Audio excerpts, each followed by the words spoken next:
ఇవాల్టితో రాజ్యాంగ ఆమోదానికి 75 ఏళ్లు పూర్తి కావస్తోంది. ఈ సందర్భంగా పాత పార్లమెంట్లోని సెంట్రల్ హాల్లో వేడుకలు జరగనున్నాయి. ఏడాది పొడవునా దేశంలోని పల్లె పల్లెన హమారా సంవిధాన్, హమారా స్వాభిమాన్ పేరుతో రాజ్యాంగ దినోత్సవాలు నిర్వహిస్తారు. పాత పార్లమెంట్ సెంట్రల్ హాల్లో జరిగే వేడుకల్లో రాష్ట్రపతి ముర్ము, ఉపరాష్ట్రపతి ధన్కడ్, ప్రధాని మోడీ, స్పీకర్ ఓం బిర్లా, కేంద్ర మంత్రులు, ఉభయ సభల సభ్యులు పాల్గొంటున్నారు. లోక్సభ స్పీకర్ స్వాగతోపన్యాసం చేస్తారు. ఆ తర్వాత దేశ ప్రజలనుద్దేశించి ఉపరాష్ట్రపతి జగదీప్ ధన్కడ్ ప్రసంగిస్తారు. ఆ భవనంలోని రాజ్యాంగ సభ 1949 నవంబర్ 26న రాజ్యాంగాన్ని ఆమోదించగా 1950 జనవరి 26న రాజ్యాంగం అమల్లోకి వచ్చింది. 75వ భారత రాజ్యాంగ దినోత్సవాల జ్ఞాపకార్థం నాణెం, పోస్టల్ స్టాంప్ను విడుదల చేస్తారు. తర్వాత సంస్కృతం, మైథిలి భాషల్లో భారత రాజ్యాంగం ప్రతులు విడుదల చేస్తారు. ఆ తర్వాత దేశ ప్రజలను ఉద్దేశించి రాష్ట్రపతి ద్రౌపది ముర్ము ప్రసంగిస్తారు. చివరిగా ప్రపంచవ్యాప్తంగా ఉన్న భారతీయులందరితో ప్రియాంబల్ను రాష్ట్రపతి ముర్ము చదివించడంతో వేడుకలు ముగుస్తాయి. ఏడాది పొడవునా జరిగే వేడుకల్లో రాజ్యాంగ పీఠిక సామూహిక పఠనం వంటి కార్యక్రమాలు నిర్వహించనున్నట్లు కేంద్ర సాంస్కృతిక శాఖ ప్రకటించింది. ఈ మేరకు నగరాలు, గ్రామాలు, పాఠశాలల్లో రాజ్యాంగ ప్రవేశికను సామూహికంగా చదివించే కార్యక్రమాలు ఏర్పాటు చేయనున్నట్లు తెలిపింది.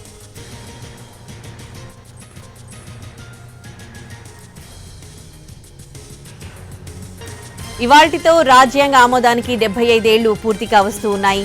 ఈ సందర్భంగా పాత పార్లమెంట్లోని సెంట్రల్ హాల్లో వేడుకలు జరగనున్నాయి. ఏడాది పొడవునా దేశంలోని పల్లె పల్లెన హమారా సంవిధాన్, హమారా స్వాభిమాన్ పేరుతో రాజ్యాంగ దినోత్సవాలు నిర్వహిస్తారు. ఇక ఇదే అంశానికి సంబంధించి పూర్తి డీటెయిల్స్ ఢిల్లీ నుంచి మా ప్రతినిధి ప్రసాద్ అందిస్తారు. లైవ్ లో ప్రసాద్. సరిగ్గా 11 గంటలకు పాత పార్లమెంటు భవనంలోని సెంట్రల్ హాల్లో ఈ వేడుకలు ప్రారంభం కానున్నాయి. ఈరోజు భారత రాజ్యాంగం దినోత్సవం.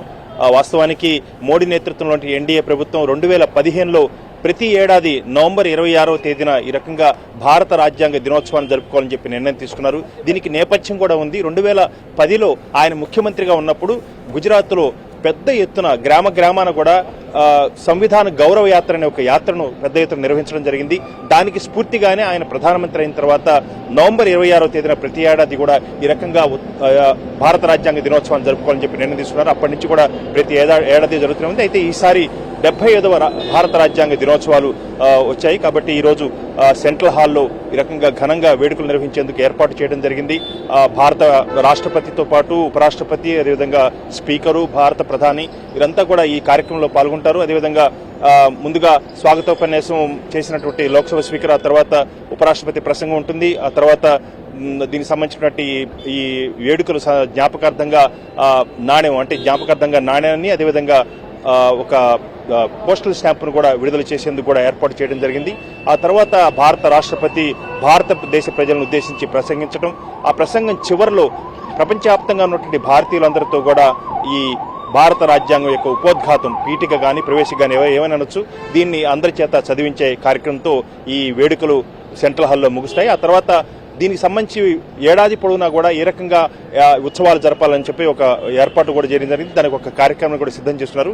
మరీ ముఖ్యంగా వచ్చే ఏడాది ఏప్రిల్ 14వ తేదీ నుంచి ఏప్రిల్ 28వ తేదీ వరకు, అంటే 15 రోజుల ఒక ప్రత్యేక కార్యక్రమాన్ని ఏర్పాటు జరిగింది. అది అందులో వేసవి కాలం కూడా వస్తుంది. కాబట్టి ప్రతి గ్రామంలో కూడా ప్రతి చోట కూడా సామూహికంగా ప్రజల చేత ఈ భారత రాజ్యాంగ ఉపోద్ఘాతాన్ని సామూహికంగా పఠించడం లాంటి కార్యక్రమాలను ఈ 15 రోజుల పాటు ఖచ్చితంగా విధిగా చేయాలని చెప్పి కూడా ఒక కార్యక్రమాన్ని కూడా నిర్దేశించడం జరిగింది. ఈ రకంగా దేశంలోని మారుమూల ప్రాంతాల్లో కూడా భారత రాజ్యాంగం యొక్క ప్రాధాన్యత, దాని యొక్క మౌలికమైనటువంటి సూత్రాలను ప్రజలు అర్థం చేసుకునే విధంగా విస్తృతంగా ప్రచారం చేయాలి. ఈ భారత రాజ్యాంగానికి రచించినటువంటి డాక్టర్ బిఆర్ అంబేద్కర్ యొక్క సేవలను, ఆయన చేసినటువంటి కృషిని, ఆయన యొక్క పాత్రను, ఈ భారత రాజ్యాంగం యొక్క నిర్మాణంలో ఉన్నటువంటి పాత్రను ప్రజలకు తెలియచేయాలనే ఉద్దేశంతోనే ఈ భారత సంవిధాన యాత్రలను నిర్వహించేందుకు ఏర్పాటు చేయడం జరిగింది. మరీ ముఖ్యంగా ఎస్సీ ఎస్టీ ప్రాంతాల్లో ఎవరైతే ఎక్కువగా ఉంటారో అక్కడ ఈ భారత రాజ్యాంగం యొక్క ప్రాధాన్యత, ఈ ఉపోద్ఘాతంలో ఉన్నటువంటి సారాంశాన్ని వారు అర్థం చేసుకోవాలి.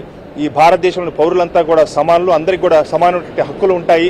దీన్ని భారత రాజ్యాంగం అనేది అందరికీ సమానమైన హక్కులను ప్రసాదించిందన్న అంశాన్ని వారందరికీ, దేశ ప్రజలందరికీ కూడా తెలియచేయాలనే ఉద్దేశంతోనే ఈ సంవిధాన యాత్రలను ఏర్పాటు చేయడం జరిగింది. మై భారత్ అనే ఒక స్వచ్ఛంద సేవా సంస్థ ఆధ్వర్యంలో దేశవ్యాప్తంగా ఏడాది పొడవునా కూడా ఈ హమారా సంవిధాన్ హమారా స్వాభిమాన్ అనే యాత్రలను నిర్వహించాలని చెప్పి కూడా నిర్ణయం తీసుకోవడం జరిగింది. ఈ రకంగా పల్లెల్లో, వాడవాడల్లో, పట్టణాల్లో ప్రతి చోట కూడా ఈ రకంగా ఈ భారత రాజ్యాంగం యొక్క సంవిధాన యాత్రలు నిర్వహించేందుకు ఒక పెద్ద కార్యక్రమం కూడా ఏర్పాటు జరిగింది. ఈ రోజుతో ఈ కార్యక్రమాలు ప్రారంభమవుతాయి.